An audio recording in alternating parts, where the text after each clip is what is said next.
Ayan guys, umuwi ako ng bahay para kumain. At wala pala tayong ulam.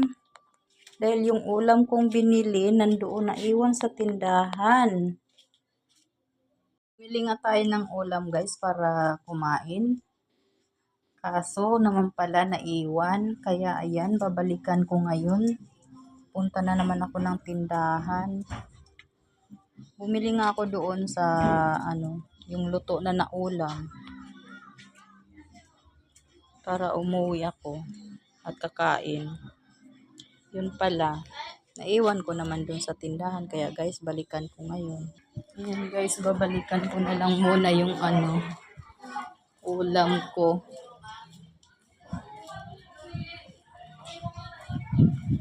May sign na talaga ng katandaan, nakakalimutan na yung mga ginagawa. Dahil bumili ako ng ulam sa para umuwi para kumain. Kaso, naiwan ko naman pala dun sa tindahan. Ang galing ko talaga. Babalikan ko na naman. Ang init pa naman. Yan, punta na tayo sa tindahan ulit guys. Dahil nga nagbantay ako kanina. Ayan, anong oras na wala pa akong pananghalian. At hindi naman pa nakaluto ng ulam sa bahay.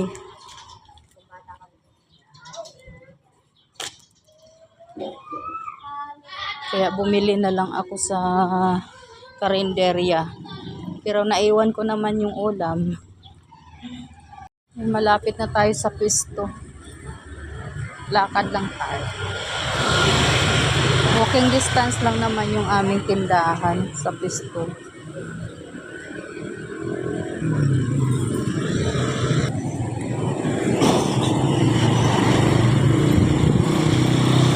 Yan nga guys, dito ang aming tindahan. Yan, ito yung binili nating ulam. Uwi na naman tayo. Dahil gutom na talaga ako. Hindi pa tayo kumain. Magto 2 PM na pala. Hindi pa ako nakapananghalian. Isang order lang naman tong binili ko kasi ako lang naman ang kakain.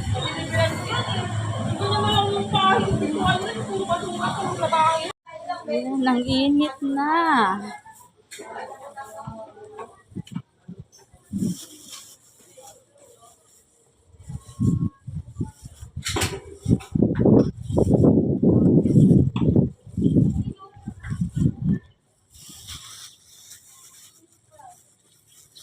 Init guys. Ayun, walking distance lang naman ang aming pwesto dito sa may palengke. Yan dyan, palengke yan dyan.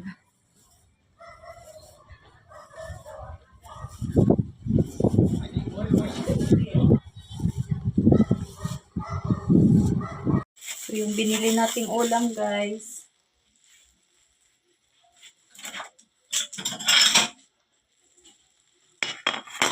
Isang order lang naman. Kasya na to sa akin. Kain na tayo.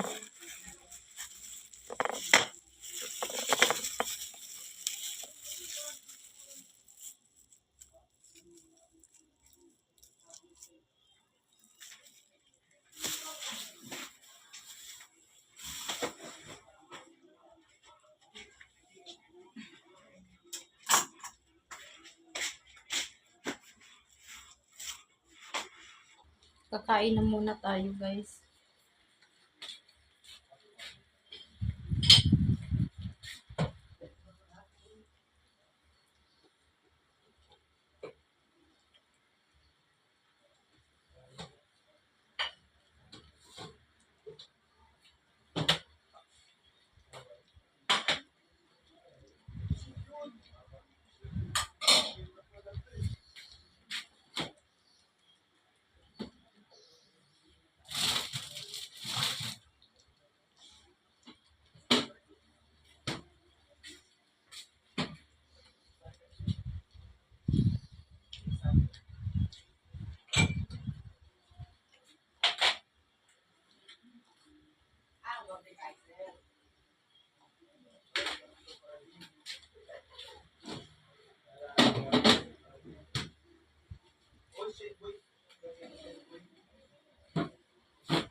Dito Express.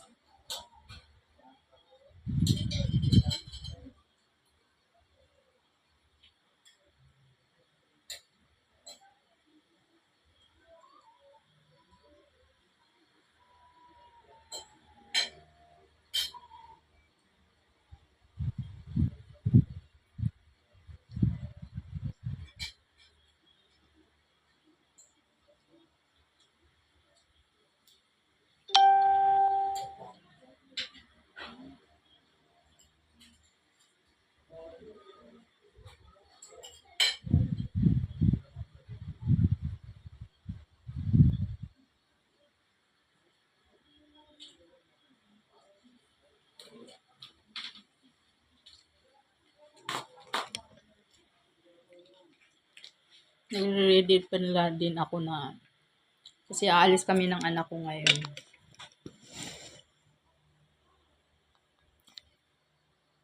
Alis kami ng bunso ko. Gusto niyang tumingin ng cellphone.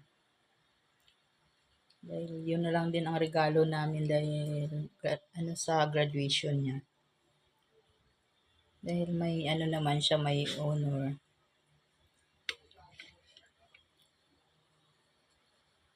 Bibili siya ng cellphone.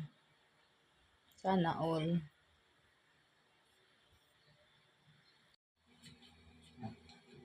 Gusto tayong kumain. Bugas naman tayo ngayon. Bago umalis ng bahay.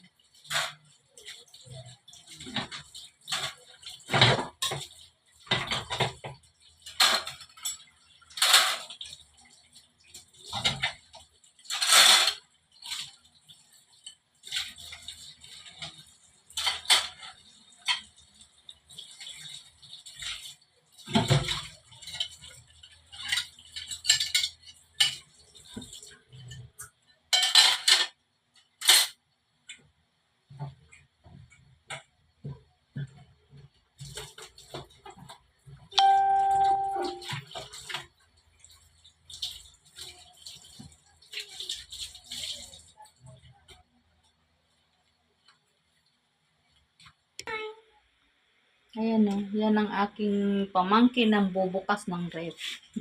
Ano kukunin mo? Ice pop! Sige, kumuha ka na. Yes! Gusto niya daw ng ice pop. Thank you very, very much. Ay, alam niya na si Mami. Parang, ayan, uulan na nga. Paano tayo makaalis nito? Baka sa kampun siya. Bibili si Kuya ng gift niya Ano kanina? sa graduation niya. Gift namin para sa kanya.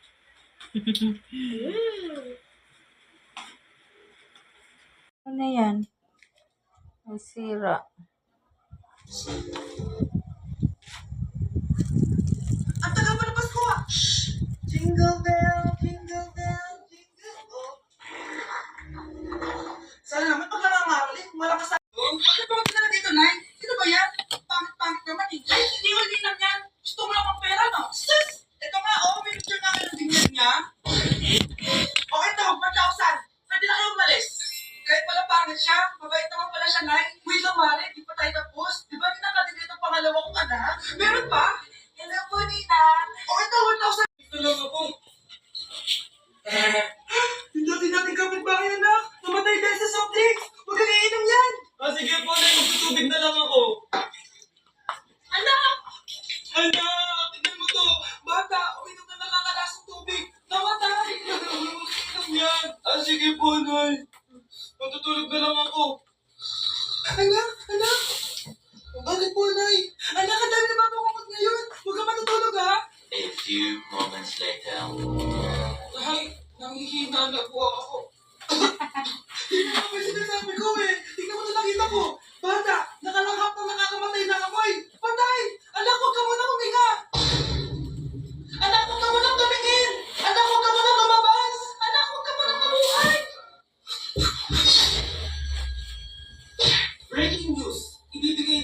10,000 pesos kada pamilya.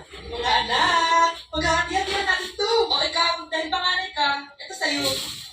2,000. 2,000? Ang dami nito, Nay. Okay, tatlo. Ikaw 1,000 na kayo, oh. Hindi, Nay.